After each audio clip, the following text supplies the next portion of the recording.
We will be talking about oxygen therapy. This is just a review for some of the rationale with your oxygen therapy demo lab for 131.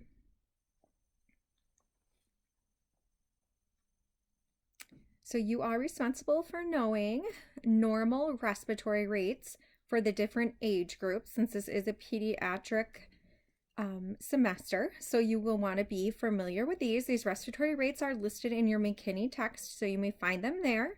I believe Potter and Perry also list them, and they may be just a touch different. This is a question we often get asked, and I just want to remind you that these are more of a like a guideline versus concrete. This is the way it always is, right? So, you know, the respiratory rate for a 1 to 3 year old is listed over 20 to 30. If a 2-year-old's respiratory rate is 34 or 16, you need to consider what the child looks like, what other things are going on with a child, right? If a child's respiratory rate is 16, but they're perfusing well and oxygenating well, and you know this because you can see that they aren't having any difficulty breathing and they have good capillary refill and there's no cyanosis and so on, then you would recognize that although the respiratory rate is low for their age, it's not causing complications. So your respiratory assessment, this should be review from last semester. We always want to consider our rate. This can be normal, or they could be tachypnic, bradypnic, or apneic. Apneic obviously is no breathing. Brady is slow. Tachy is fast. Is their rhythm regular or irregular? Effort could be labored or effortless. Generally, we want it to be effortless. And then is it a shallow depth or a deep depth? And then also you can note breath odor.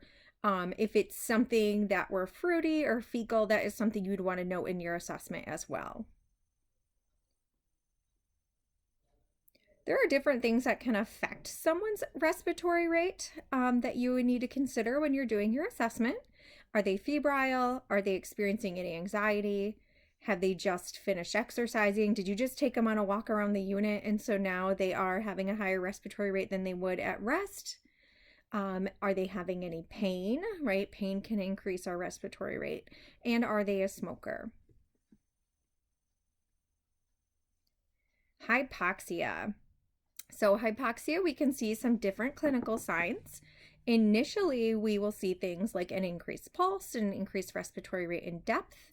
The person may feel a little anxious and restless. They won't want to lay flat because it's going to make it even more difficult to breathe, inability to concentrate, maybe some dizziness, and then some later signs we'll start to see like behavioral changes, decreased level of consciousness, and cyanosis.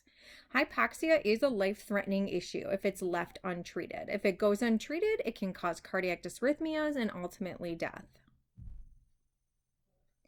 The incentive spirometer, this is something that you should become very familiar with. You need to work with your patients on it frequently. Again, this is something that you need to sit and watch your patient do if you're charting that it's being done. Don't just say they do it if you've not seen it. Many patients need you to sit there and watch them and coach them through it.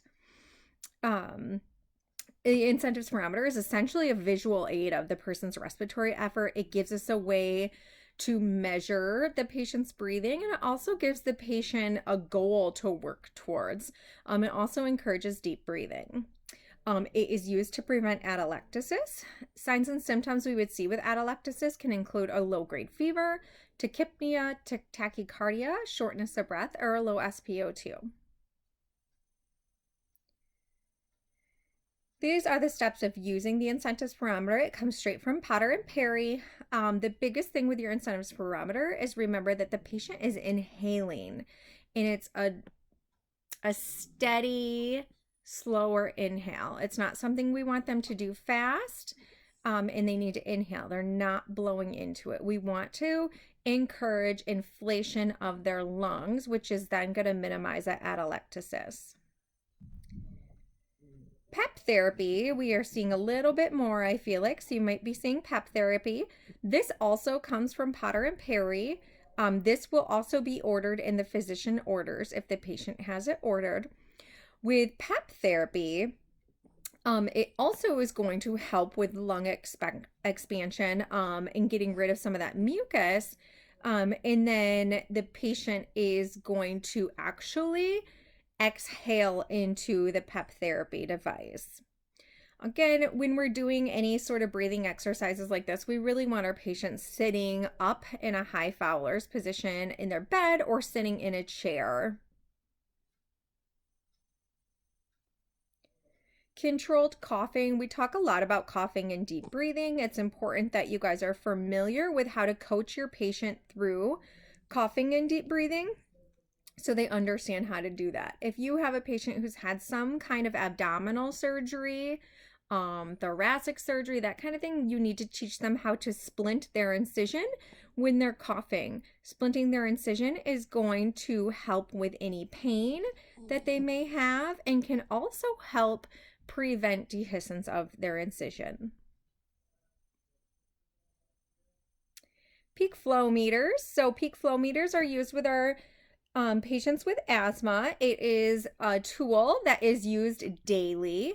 It helps measure how air is flowing from that patient's lungs and can also tell the patient ahead of time when an exacerbation is coming. So the patient may not even have any symptoms of an exacerbation yet, but their peak flow meter readings can be different, which will alert them that they may be on their way to an exacerbation. Generally, patients will do 2 to 3 recordings per day, same time every day, and they're going to record their best reading. Different asthma inhalers. So it's really important that our patients understand the different types of inhalers that they have and how to use each type of inhaler. We'll see inhalers that are bronchodilators, steroids, and anticholinergics. It's important that patients understand the difference between their controller inhalers, which controller inhalers they will take every single day, no matter what kind of symptoms they're having. It is a routine medicine they need to take every day. A rescue inhaler they are going to use when they are having symptoms of shortness of breath or wheezing or that kind of thing. You will see lots of different combination inhalers, like Combivent is an example of that.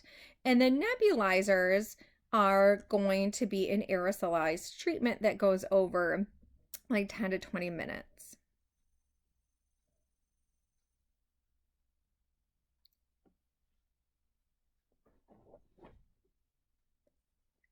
All right, so when we're looking at inhalers and teaching our patient, Potter and Perry has a very detailed instruction on how to provide inhalers. There are different types of inhalers. So you can see A here is a metered dose inhaler. B is a breath actuated inhaler. And C is a dry powder inhaler.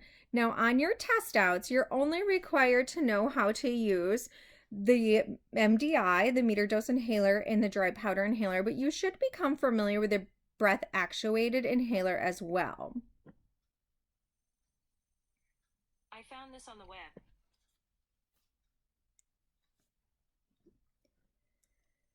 So when you're planning to give your inhaler, you want to think ahead and make sure that you it's the appropriate time to be educating your patient so they understand what they're going to be doing. Just like any type of medication that we give, we need to use our 2 identifiers. It is a medication. We need to look at our MAR. We need to scan our patient. As I do your 6 writes, your 3 checks, make sure you explain to the patient what they're getting and why they're getting it. If the patient knows how to do their inhaler, you can allow them to self-administer or talk them through it. Again, inhalers, patients always need to be sitting up in a high Fowler's position in their bed or up in a chair. MDI inhalers you do need to shake them prior to. If they've never been used before, you do need to do a couple sprays into the air to make sure that it's primed. The patient's going to shake it 5 or 6 times. Again, the patient should be sitting straight up. They usually will take a breath in and breathe out and then place the inhaler in their mouth and they're going to take a deep breath in and spray at the same time. And then they want to breathe in for about 5 seconds and hold their breath for 5 to 10 seconds, and then they can breathe out. The big difference with the oh sorry, and then next is the MDI with a spacer. So spacers are a really great thing to use for most patients. You do see them used often with pediatric patients and then the elderly, a lot for dexterity issues, but it also is really important because it helps break down the particles so the patient gets better absorption when using the spacer. So we do want to encourage spacer use with our patients. And then this slide just goes on to talk about how to do a dry powder inhaler or a breath actuated inhaler. So with these ones, it's really important that the patient has a forceful inhale because that is what brings the medication into their airways. It isn't like the meter dose inhaler that pressurizes it in. The patient actually has to use their inhalation to inhale with the DPI or BAA.